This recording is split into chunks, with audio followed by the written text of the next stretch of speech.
घरे छोट छुआटे अच्छी माने सब बेले तार थंडा काश कफ एगुड़ा तो लगी रहे प्राय वर्तमान जो पॉल्यूटेड क्लाइमेट आमर खाद्यपेय लाइफस्टाइल जो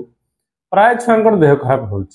आम सब बेले मेडिकल नौ हॉस्पिटल नौ डॉक्टर को देखा मेडिसिन दौरान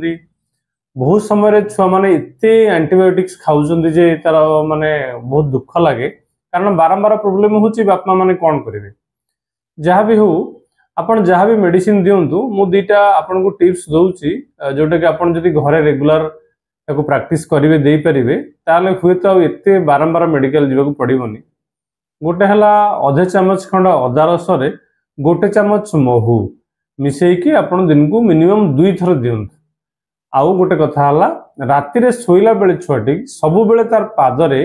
आपन भिक्स को मसाज कर दिंतु तार तळी पादरे सबुदिन देखिए जदि किछि दिन एटा को रेगुलर करेंगे ताले बारंबार जो होउची ठंडा ठंडा आ कासा कफ भी छाती रे जमी जाउची छडा हबनी निश्चित भाव में आराम पाइबे। निश्चित भाव में जदि आपन घरे छोट पिलाटी अछि ताले याकू करिके आपन परीक्षा करिके देखि परिबे। जदि आपनकर रिलेशन भितर की अछन ताले वीडियो टी शेयर तांको निश्चित करंतु कारण घरोई उपचार माध्यम रे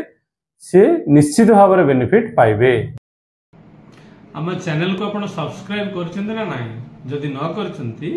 ताला हमर ई चैनल को आपन सब्सक्राइब करंतु आउ आम वीडियोटी जदि भल लागु थाए ताकू लाइक करंतु आउ जेते परिबे शेयर करंतु कारण एकमात्र उद्देश्य पब्लिक कॉन्शियसनेस हेल्थ कॉन्शियसनेस गोटे स्वप्न